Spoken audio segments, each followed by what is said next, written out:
Hello and welcome to the Outside and Active podcast. My name's Dom and I'll be playing host to conversations tailored for those who love the outdoors. Thank you for joining me on this adventure where I speak to a whole host of interesting guests with inspiring stories.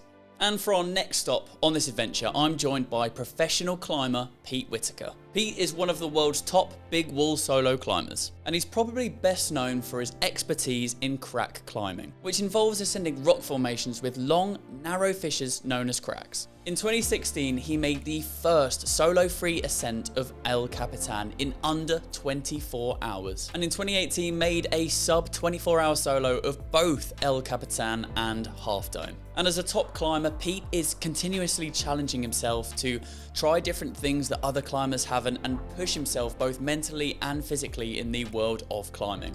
And as well as all of his amazing climbing achievements, he's ventured into the world of YouTube where he's taking on different challenges and opening up the world of climbing to a new and younger audience. But just before we jump into this week's episode, a quick word for this week's sponsor, iMEDicare, otherwise known as Ephemia. Because of the high impact nature of running, stress incontinence is actually very common in runners. Ephemia is a support that can be used with running or exercising to prevent this problem. Ephemia is comfortable and can be used for up to 16 hours at a time. Each Ephemia can be washed and reused for up to 3 months of daily use or up to 12 months of intermittent use. Ephemia can be prescribed by your GP in a starter kit of 3 sizes for trial or purchased privately from mypelvichealth.co.uk. For more information on Ephemia and the NHS code for the starter kit, take a look at the description if you're watching on YouTube, the podcast notes if you're listening on your phone, or the article on the Outside and Active website. There is so much more information, so go and check it out there. And without further ado, let's head straight into this episode of the O&A podcast with Pete Whittaker. Pete, welcome. How you doing? Yeah, good. Thanks for having me. You are speaking here at the National Outdoor Expo in a few hours. How are you feeling about that? Yeah, good. I've got like an inspiration talk, so a bit of a talk about my journey in climbing. I'm going to be specifically talking about big walls, and then I've also got a talk. It's called a skills session. Yeah. So it's another talk, but it's about crack climbing. I'll be showing some skills on stage. You'll have some proper people that really want to go know the nitty gritty. Yeah, maybe. We'll see. We'll see. We'll find out. Yeah. Play it by ear. Well, do you do many speaking things like this? Yeah, I've done quite a lot. So I did a tour last year with speakers from the Edge, who are like a speaking organisation tour. So I've done like stage tours and things like that. So yeah, nice. Well, thank you for joining us on the O&A podcast. Yep. We kick off every episode where I offer you a piece of advice from someone who's been on the episode before or previously, and this piece of advice comes from Polar Preet, who's been speaking at the show this weekend, and her advice is don't limit yourself and don't let anybody tell you that you can't achieve something. And I feel like with what you do, there are probably people that say, don't do that, that's stupid, or you can't do that. Has that happened, or if it has, how do you sort of deal with that? I don't think it's happened that people have said don't do that. Yeah. But I think maybe some people think like, oh, that's impossible, or why are you doing that? Especially like me and a friend did a big bridge climb a couple of years ago, and it's really bizarre thing, like climbing on the underside of a motorway bridge. But for us, it had this like big crack in. We're really into like this style of climbing called crack climbing, and so we went and did that. But to anybody else, it looks like really bizarre. It's like this 2,000-foot horizontal bridge roof, and I think a lot of people, even climbers, probably thought like, what are you doing? Yeah. Well, yeah, I was going to ask you about that because Alex, who's part of our team, who you've met, who's doing the content, he's a massive climber, and I said to him, what if you wanted to chat to Pete, what would you ask him? He said, ask him about the bridge, because I don't understand, and crack climbing especially, because he said there's certain ways that you maneuver your hand to sort of get, you might put your hand in soft and then tense it to just sort of leverage yourself. And I was watching the videos of when you were doing that as well and training for it. I mean, it looks completely different because it's still called climbing, but it's just a different type. Yeah, it's a very different style of climbing. I mean, the term climbing is a very broad bracket, and crack climbing is a very like sub niche of climbing. Yeah. But how you can describe it is instead of like holding onto the rock like you would hold onto what we call like crimps or side pulls or hold. Climbing holds, what you would usually distinguish as climbing. You're trying to climb a space between the rocks, and in that space, you're making body positions with your hands, your feet, your legs, knees, arms to fill that space in the best way possible, so you can stay in it. That's essentially what crack climbing is. Yeah, takes a lot of strength and a lot of practice. It's practice and technique, and then when you get to the harder things, then it is quite strength based. But even for people who have not done much climbing, they can pick up crack climbing quite easily, just with the right technique. But if you don't have the right technique, then it can become a whole world of like disaster, you know. I can imagine. Yeah. Well, a question that we also ask everyone is, what do you love about being outside and active? I guess the thing I really like is, I like being with friends and like sharing adventures with friends. I think in more recent years, probably like the last 5 or so years, I've definitely kind of, although I do have like big goals, I've kind of enjoyed the, just being out doing things with friends, as I've got older. When I was younger, I was like very kind of goal orientated. Right. I still am really goal orientated, but there was always a really big single focus.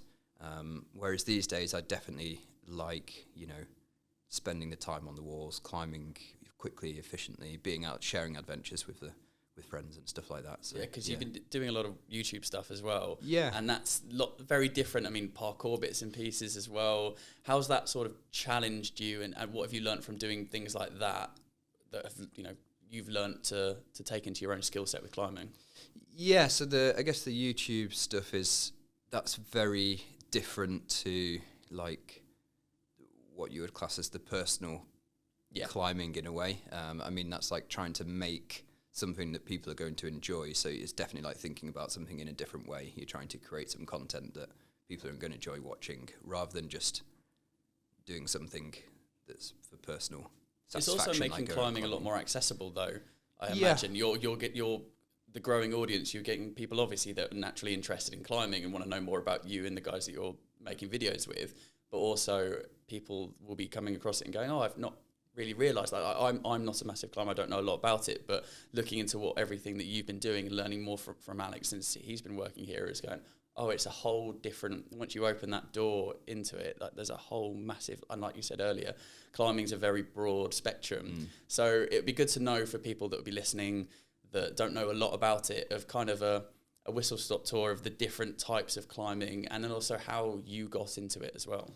Yeah, so the different types of climbing, I mean, if we go down from the really, you have what you class as bouldering. Yep. So really low, let's class it as like low climbing without ropes. You have protection mats underneath you, and usually it's focusing on the single hardest moves that you can do. That's kind of classed as bouldering. And then as we go through the stages, then you have like sport climbing, which is a little bit longer. You're using a rope, you're clipping bolts, and then up from that you might have like trad climbing, which is generally like a bit easier physically than sport climbing, but you're having to place your own protection in the rock, so there isn't already protection there to clip, there isn't bolts. And then when you move up from trad climbing, then I kind of think of like, things that are a bit more snowy, like winter climbing, alpine climbing. And then you have like a bit of higher altitude alpine climbing, so you might be doing like 5,000, 6,000, 7,000 meters. And then after that, you have more like what you would class as mountaineering, and then like high altitude mountaineering, which is like your 8,000 meter peaks, Everest, K2, like these things. So, and at that not lower end, but at the left-hand end of the spectrum where we have bouldering, and the right-hand end of the spectrum where we have mountaineering, those two things to the general public, you could under the same bracket of climbing, but they are so different. It's like comparing 100-meter sprint in the Olympics to like an ultra marathon or ultra run across America for 50 days. Okay, they're both running, but they're so far apart from each preparation, other. different execution, different communities as different communities, different people. So I actually went to Patagonia for the first time. I just got back a couple of weeks ago, and it was quite interesting because I've been around like my sort of trad climbing community for the last 10 years. And obviously I know a lot of people that have been to Patagonia, but going to Patagonia, I sort of fell and met a whole new community that was more like the alpine climbing community. And that was really fun and interesting for me. And they're still all climbers and still share that passion and stuff, but it was just like a different kind of group of people. Learning different things as well. Learning different things, yeah. Like I definitely learned a lot. So where did the door open to climbing for you? It was quite early, with my parents. So maybe I was like 7 or 8. And for me, it kind of started in the outdoors. So they're really kind of outdoorsy folk. Yeah. And it was more just scrambling and walking in the hills. And then locally on the gritstone edges, I'd kind of like follow my mum up routes and stuff like that. Yeah, just like seconding. So she would lead and then I would follow, and me and my sister would follow and take the gear out. So how does it go from doing those things with your family and I imagine indoor stuff as well to then taking on some of the challenges that you have done? And just to give people some context of, solo free ascent of El Capitan in 24 hours, Mount Watkins, Half Dome, Carag? Oh yeah, Sharag. Yeah. I knew I was going to get the pronunciation of that wrong. But how do you go from kind of getting into it to the steps between, then being aware of these different places that are quite infamous to go and climb, and then going, well, I'm going to go and do it now? I think it's just it's a process of growing up. So you get older, you come out your teenage years, you want to go and do things yourself. You start meeting new friends, and especially like I met Tom, who's been a really long-term climbing partner, and we started doing trips together. And then you go and see new places, you hear about different routes, you're talking to people, you're seeing where they're going, you're seeing photos, and then you just, it's just like a snowballing effect, and you get motivated by things, and then you're like, I'd like to go and visit there, or try this, or you get ideas. And Does that come from you? Obviously, you see things, you get exposed to like El Capitan, you hear about it, and then you'll hear about other climbers that go, different challenges across it. But for you, do you go, I want to try and set a record there, or do something that no one's done before, or is it just the motivation to go, that's quite a notable place to go and climb, I want to take that on? I think it's more the motivation to go to an area initially, I think. So sometimes it can be like a single pointed challenge, but especially with like going to Yosemite for the first time, that was more like, I'd love to go to Yosemite just to try the big walls, because I hadn't done any of that kind of stuff. And then when you go there, then you start to learn about the area, and you learn a little bit more about the history. And I mean, I really like reading about things that have happened in the past, and learning about the area and what people have climbed and the styles and this kind of stuff. And then you start to learn about things. And then I feel like with Yosemite especially, when after I've been there a couple of years, I kind of knew the area and felt a bit more comfortable, then I started kind of like, maybe I could try this, or maybe I could try that. It sounds like, because we've spoken to loads of people here that like to take on challenges, and it's that almost in the back of the head, that idea that comes in and it just doesn't quite leave, and it festers, and then you get that motivation. And because like you were saying earlier, you kind of, until a few years ago, quite goal orientated, and I imagine that was around taking on certain climbs and going to certain areas. So in the build up to that, obviously there's a lot of preparation, but I'm interested where your mind is the 10 seconds before you start.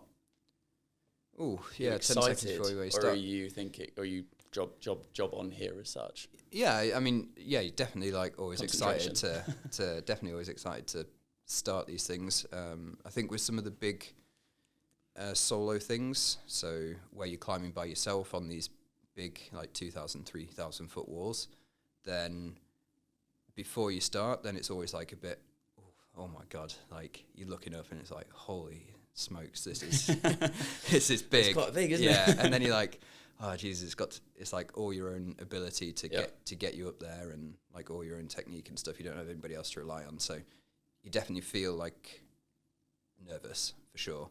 But then I always feel like when I get climbing, you're just like, oh, yeah, no, of course I can do this. I've been doing this for 25 years. Like, the solo aspect of it, because you said earlier you like, it kept very sociable when you climb with friends. Yeah. But the solo aspect of it, just to explain to people a bit more about, are there certain more danger elements, or is it more difficult because you don't have any support with you, or you can't just be communicative? Yeah, so the solo aspect, I guess there's a few ways of soloing. You can obviously like free solo, and everybody will know, not everybody, but most people heard of like Alex Honnold and the free solo of El Cap. So that's free soloing, but then you can have other, like the term soloing in big wall climbing is just means climbing by yourself. Yeah. Free soloing means without a rope. So in soloing, you can have a mixture of things. You have a mixture of free solo, you can have a mixture of rope solo where you're self-belaying yourself and all this kind of stuff. So when you are soloing and you don't have a partner, then you're having to rely entirely on yourself. So it is definitely more mentally challenging, and it's definitely harder. It's harder. You just don't have anybody to rely on or put. You have to lead everything. There's nobody to lean on. Yeah, and you're supported by rope, but it's still not like, oh, if you just drop, you're only dropping 10 centimeters and you're supported. Like if there is a risk element to it that if you get something slightly wrong, that there could be consequences as well. Yeah, it's a harder technical system with rope soloing because you're having to climb, but instead of somebody else belaying you from the belay or the ground, then you're having to do that whilst you're climbing. So yeah, it's quite tricky. It's like it makes the climbing harder. So then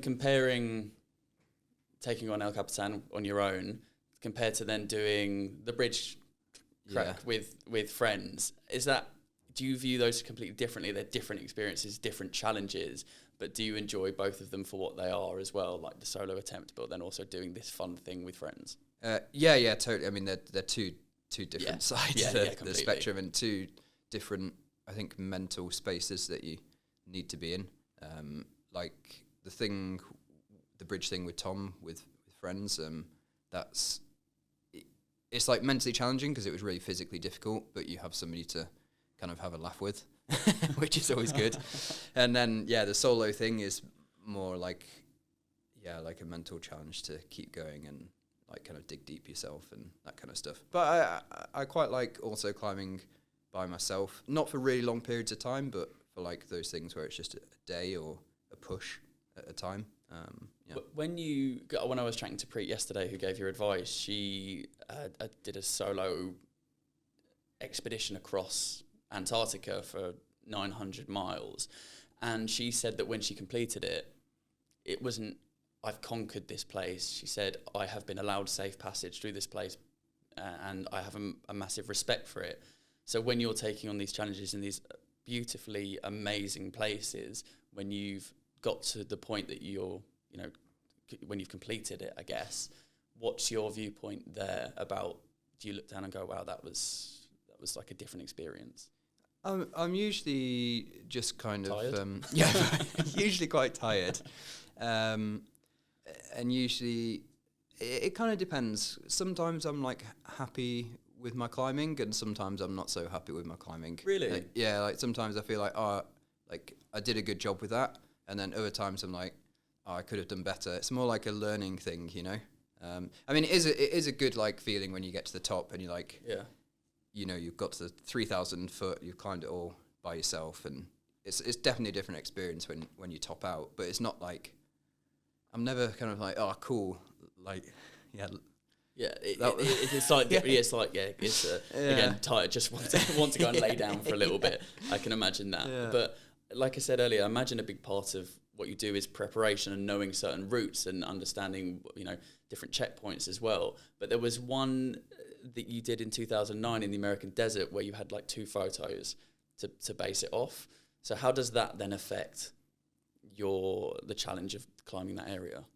Yeah, that was slightly different. That was a route that I was doing with a partner, and we'd seen, like I say, 2 photos in a magazine of this climbing project, which had been tried, it never been done, and it was a style of climbing that me and a friend were really getting into at the time, and we thought, oh, let's go and try that.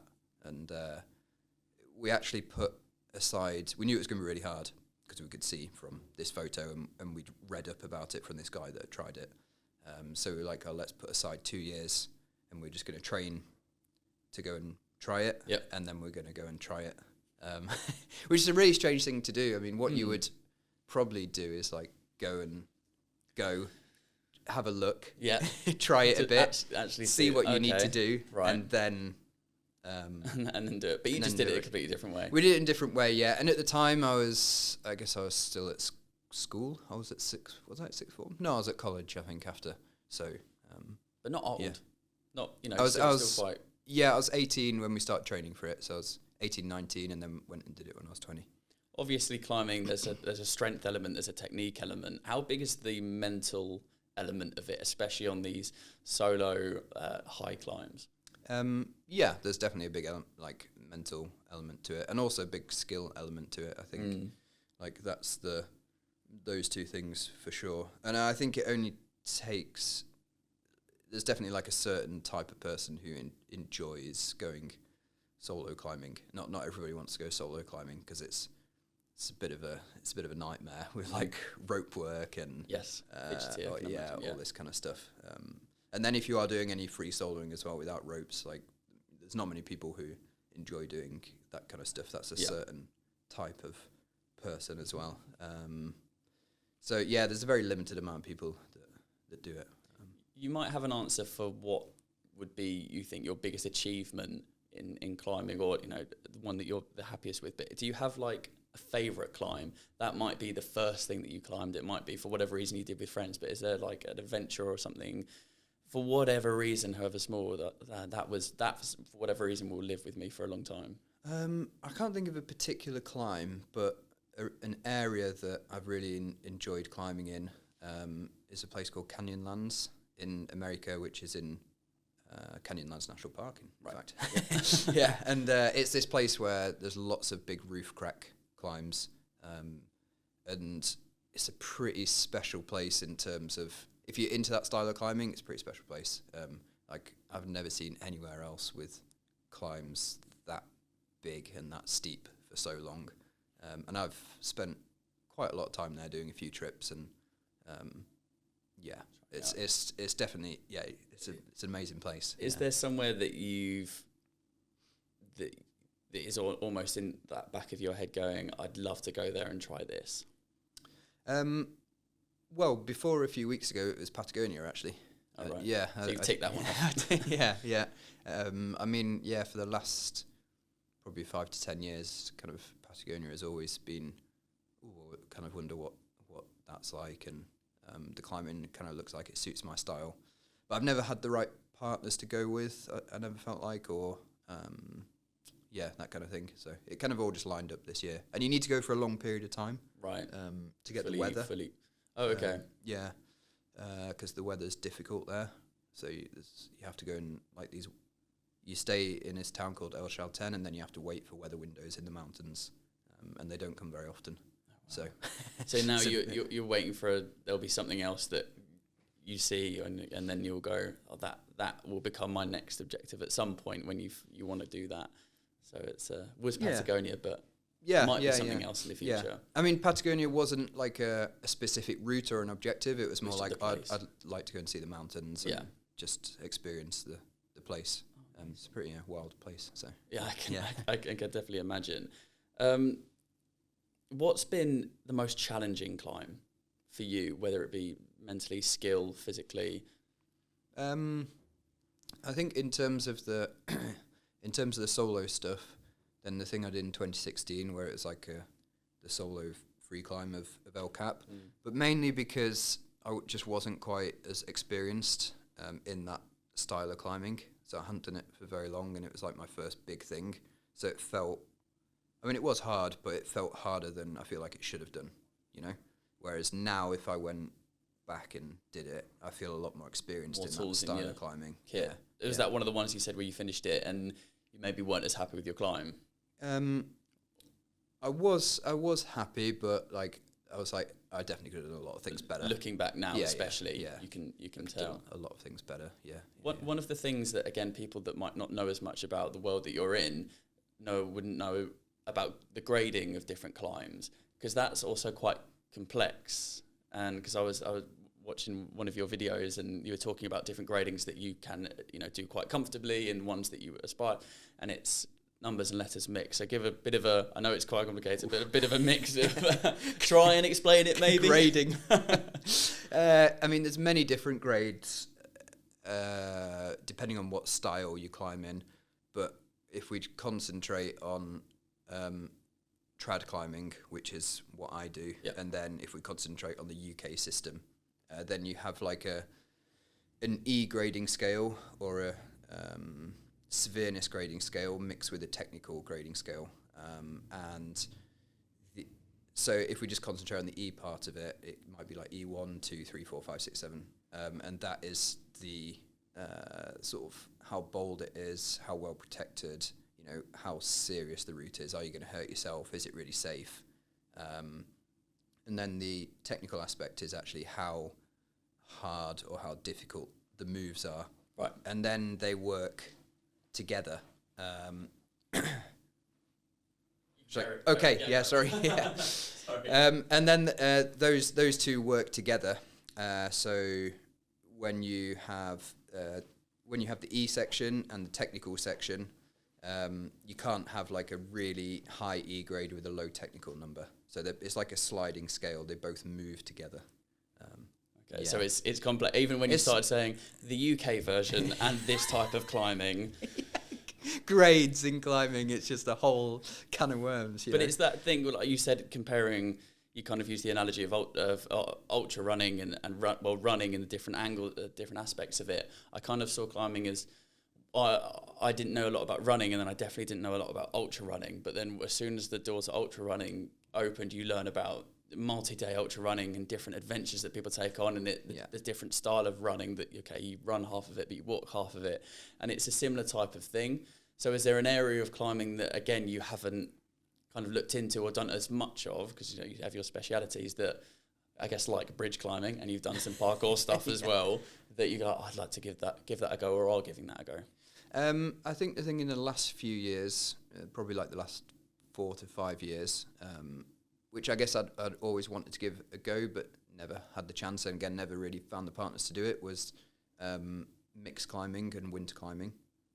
So that's using like axes, crampons, if we concentrate on like what we class as Scottish winter, then climbing in Scotland in winter conditions, ice axes, winter crampons. Conditions, very different to some of the stuff that you've done before in hotter locations. America.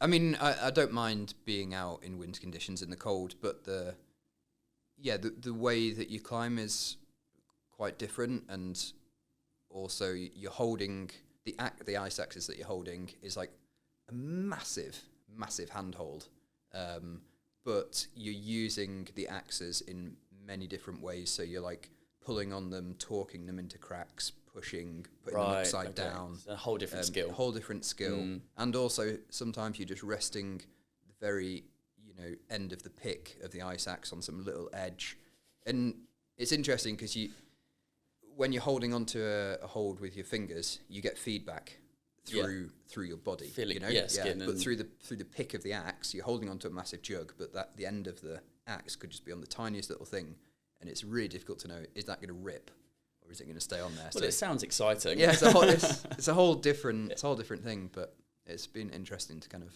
have a go in that side of climbing as well. To finish doing a few questions of that people listening that either want to get into climbing or new into climbing or young climbers, how do you train for climbing? Is it by doing it, or are there different things that you can do to train grip strength and hang time as well?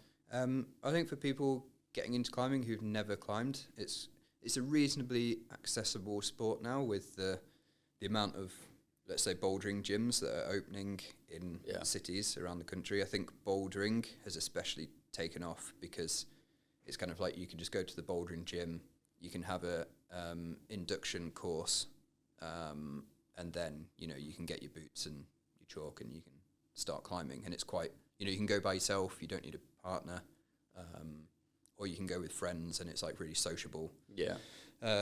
So I think that's like a really accessible way to get into climbing. And if you are just getting into it, then the best thing to do is just to go climbing, you know, like work on the movement skills and the technical aspect, and don't worry too much about like finger strength and all this kind of stuff, because you want to build a little bit of a base just from going climbing and holding onto the grips on the wall. But then if you've been climbing for a long time and you're kind of getting into it, and maybe you go into the wall, you know, the gym 3 times a week, then, you know, you could start to look into like different things of training. So, you know, fingerboarding and these kind of things, where you're like focusing on different parts of the body which will relate to climbing. Like finger strength is obviously really applicable. And I think everyone that went to school in the UK will have climbed on something, because either schools have a climbing wall or a school trip to go on a climbing wall. But if you want to build on that and then take the step going outdoors and taking on like different mini walls and challenges outside, there are easy ways to then start transferring that across. And because I imagine it's a different skill doing it inside in a gym, but then taking it outside and doing an adventure might be a bit more of a step. Yeah, definitely going outside is a bit more of a step, and also you have to be in the right location in the country, and I think it probably could feel a little bit daunting, like going outside. I mean, a good thing to do would probably again be like starting off bouldering, because it's very accessible. But still, you kind of need a bouldering mat and stuff, which can be quite expensive for some people. But I guess a good way could be going onto like some climbing forums, and trying to get to speak to people, you know, if you are completely out of that loop, or trying to speak to people at your local gym to kind of get information off them about local areas and stuff like that. A really like active UK forum, I think it's still pretty active, for climbers meeting and stuff, is called UK Climbing, and there's people on forums there, and you can get information. And I mean, it's a whole world of forums, you know. Yeah, yeah. But a lot of information. But you're, do you have people, idols that you look up to? Because on your social media, you have answering questions as well. That, you know, from like kids that want to learn more, people that have been climbing that want to know more specific skills, and like you said, you'll be doing that today with people asking questions. Do you have people that you looked up to when you were younger, that you learned from, that you probably, and friends as well, that you're always learning? You're obviously an incredible climber, but you will learn something in each climb and every time that you do it. Yeah, no, totally. I mean, I'm still learning things now, for sure. Like, yeah, always learning. And you climb with different people, and you learn different things. Like I was saying, I just started doing some more winter climbing, and I've learned so much in the last 5 years, from climbing with somebody called Pete Whittaker. Like, he's a mountain guide, and he's like really knowledgeable on all this kind of stuff. And to be honest, I felt like it's a bit of a free ticket. Like, wealth of knowledge. Wealth of knowledge. So much information coming.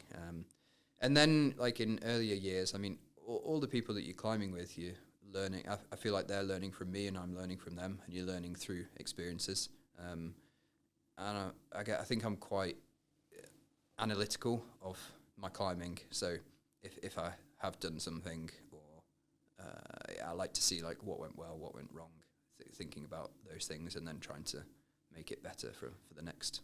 This might sound like a really silly question, but you know, if you wake up in the morning, you go, if you're going to the gym, if you're going to work, it's like, this isn't going to be a good, like, I already not feel, or I've woken up the wrong side of the bed. Do you have the same thing with a climb of going, I don't feel quite right today, or the other side of, I feeling really good today about this? Yeah, I mean, definitely. Yeah, for sure. There's some days where you're like, this is not feeling good.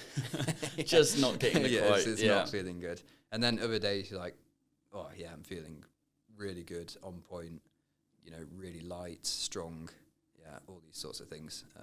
I mean, for sure it varies. Yeah. Just before I ask you the last question, just circling back around to these challenges, there's times attributed to them, and when you put a time pressure on yourself, like doing something in 24 hours or a certain time period, does that change your approach? Obviously you have to make sure you're doing everything right in the climb, but you're almost against the clock then. Yeah, although I'm never too much thinking about the clock when I'm doing it. You're not sort of gripping on looking at looking at watch going, I need to do this a bit quicker. No, because you've already kind of thought out that it kind of is possible. Or on one thing that I did where I was trying to climb Half Dome and El Cap in 24 hours, I kind of was like, okay, I'm climbing Half Dome first. That's 2,000 feet of climbing. If I can do it in this time, then I know I can do the challenge. And I got to the top and I was like 2 hours ahead of it. And I was like, all right, yeah, well, this is on. So, okay, so and then I felt confident going into the next climb because I was like, I can definitely do it in that time frame. So you give yourself a bit of a window to do it in then. Yeah. Well, I have to ask another silly question, because even if people don't know about climbing, they probably would have seen photos of people when they're halfway up a wall, and obviously if they're doing a long challenge and they might have to sleep, and setting up the almost like sleeping bags and beds, tents, but on the side of a wall. So they are real. And have you ever had to do that as well? Yeah, I've used those a lot. Yeah, that looks insane. They're called portaledges, and they're like hanging tent basically. I speak a little bit about them in my presentation today. So yeah, it's basically like a hanging tent. It's got a metal frame, canvas underneath, and then you kind of sleep top to toe with your climbing partner. And you just have complete trust when you fall asleep. Yeah. I suppose you get used to it as well. You attach it to the rock, of course. Yeah, you attach it to the rock safely. Yeah, I mean, I've never heard of a portaledge falling off a wall. That would be... No. I have heard of a portaledge collapsing. Like you have something called a spreader bar underneath the portaledge to stop it kind of collapsing inwards. And my friends forgot to put it on. Oh, well, that doesn't help. Yeah, and then do it. Yeah, and then the metal bars kind of unhooked themselves, and they basically in the middle of the night they fell into like a cocoon, and they were both just like on top of each other in their sleeping bag. Yes, that's the last thing you want. They said it was incredibly scary. Yeah, I could imagine. Yeah, but I suppose again the same thing with height. You just get used to it, and it's second nature to you now. But nutrition as well. You obviously it takes a lot of. You have to eat a lot and stay strong. So are you taking food with you and just bars and gels and things like that? Yeah, like on the 24-hour sort of challenges, then it's kind of like a thing of making sure that you're refueling constantly, but not too much. You know, you're not just like piling a load of food in. Every 5 hours, you're taking in like a little bit every hour, whatever it is. Because you've got to carry all this stuff with you as well, so that you've got to think about the weight that you're not only thinking about your body weight, but you've got to test. You've got to be able to carry an extra whatever kilograms on your back as well. Yeah. If it's like for a challenge like that, like 24-hour base, then like the weight is quite important. If it's more an expedition style big wall where you might be going for a week or a bit longer, you're still quite careful with the food that you're taking because you have to haul it up, but you do have hauling systems which make it a little bit easier, and you have longer, so kind of slightly less of a issue. The final question that I usually ask people is, what's your next challenge? But you've kind of said that at the moment you're doing little things and enjoying it and making the videos as well. So is that the plan for the next year, is just have little like micro challenges and micro adventures and things like that? Yeah, for sure. I mean, I do always have projects. I do always have projects. But I think in the last few years, I have become a little bit more relaxed in terms of, I think I've just generally become a little bit more relaxed. I'm still highly motivated to get things done, but I'm a bit more relaxed about it in myself. So it's been quite nice. Exciting. Well, thank you so much, Pete. It's been really interesting to learn more about your adventures and more about climbing. But at the beginning, I offered you a piece of advice from Preet. And now I get to ask you that I'll pass along to a guest coming on in the near future a piece of advice. Yeah, so I think my piece of advice would be to take opportunities. So I think for me, like over the last 10 years or whatever, I've learned to, take the opportunities when they come, because you never know what might come from that opportunity.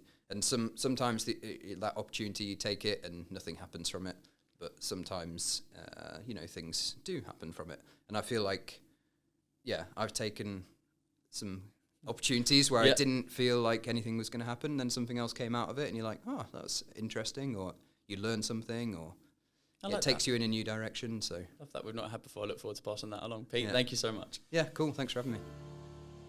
Thank you for listening to this episode of the Outside Atlantic podcast with Pete Whittaker.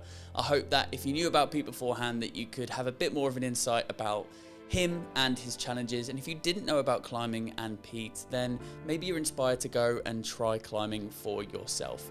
We have a whole host of other podcast guests available to listen to now on YouTube or on your choice of podcasting platform. And we want to say thank you to Ephemia for sponsoring this episode of the podcast. Go and support them as they have been supporting us. We'll be back next week with another episode and another guest on the Outside Atlantic podcast. But until that time, enjoy the outdoors.